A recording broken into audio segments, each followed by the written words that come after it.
folk song from, I don't know when it was written, probably in the 60s. Amanda McBroom wrote it. But I think it's a really pretty song. And I think it's also apropos of our subject today and the time of year because it talks about the hope of spring coming and love and a lot of good stuff. Some say love, it is a river that drowns the tender reed.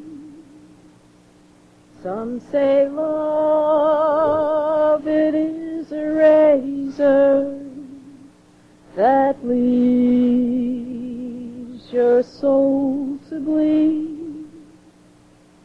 Some say love, it is a hunger, an endless aching need.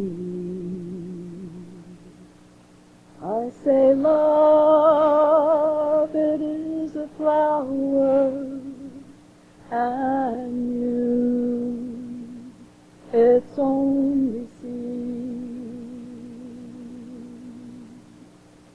It's the heart afraid of breaking that never learns to dance.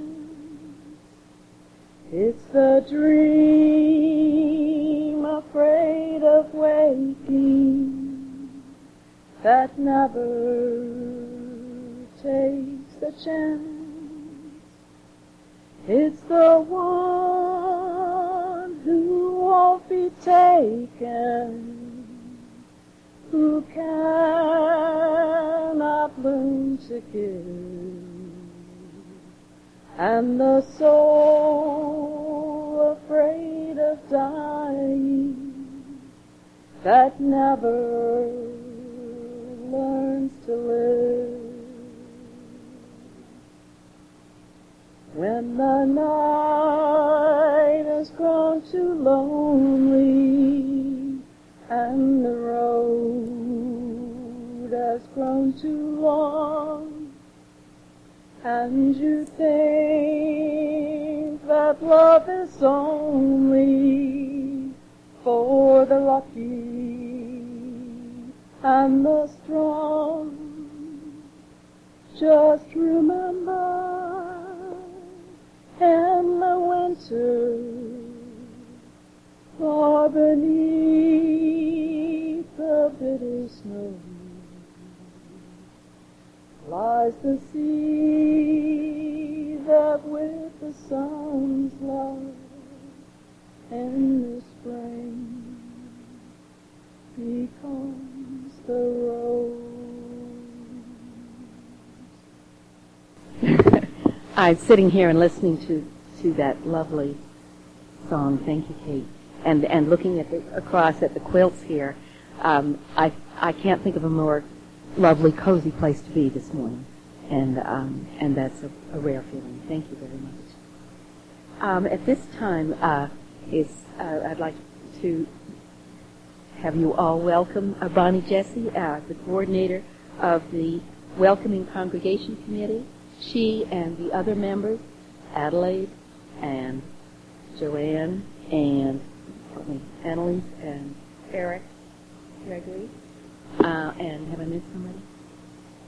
Not very much. I haven't worked hard enough, but you all have worked hard enough and coordinated so that I think we're really on the track to being introducing a program that I am pretty impressed with in hearing about what you're all doing. Thank you very much for taking over, and very proud to be sharing it.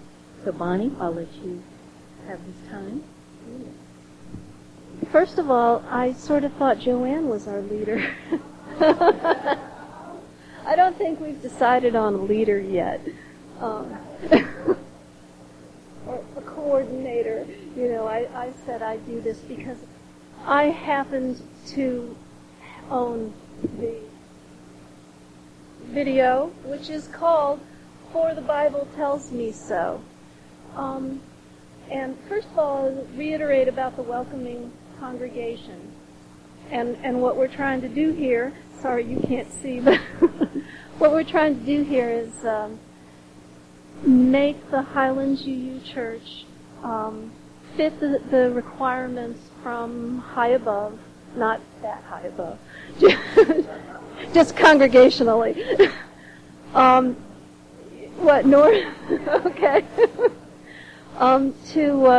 To have us be registered officially as a welcoming committee, which would mean that if somebody was bisexual, gay, lesbian, transsexual, or questioning person, they could look us up and know that they could come here and not get preached anti-gay stuff, and that we would all not assume they were heterosexual and that kind of thing.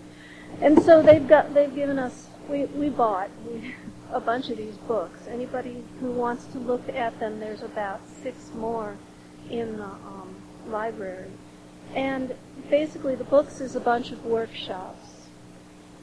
And we're getting the idea that we have a lot of leeway as to how we go about encouraging the congregation. We already took a vote. Everybody said they wanted to do this.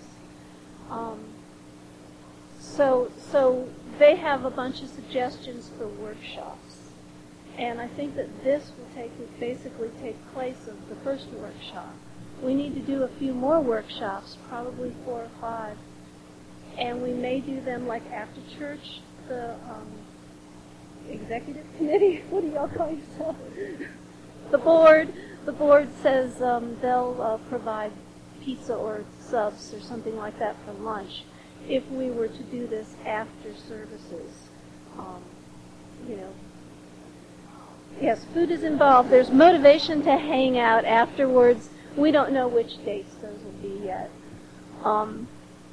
In the meantime, the overall outline of this movie, For the Bible Tells Me So, is very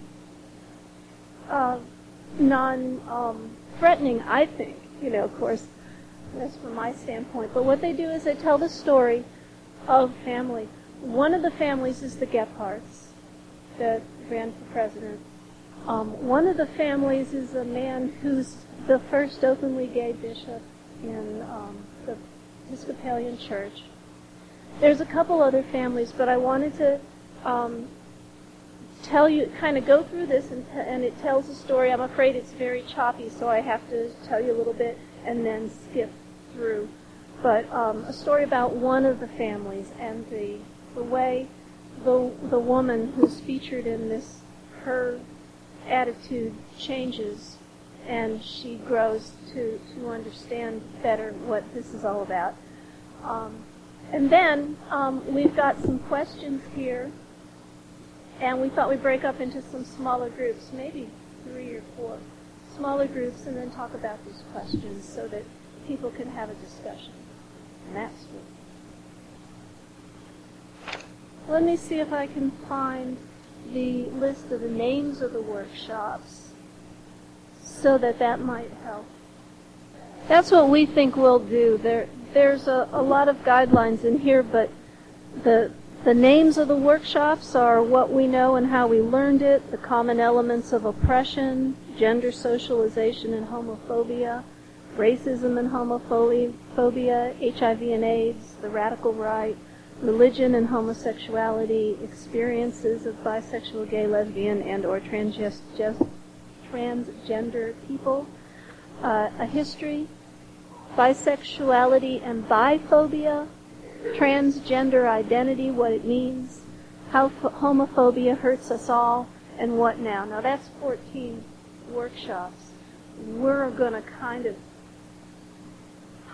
smush this into,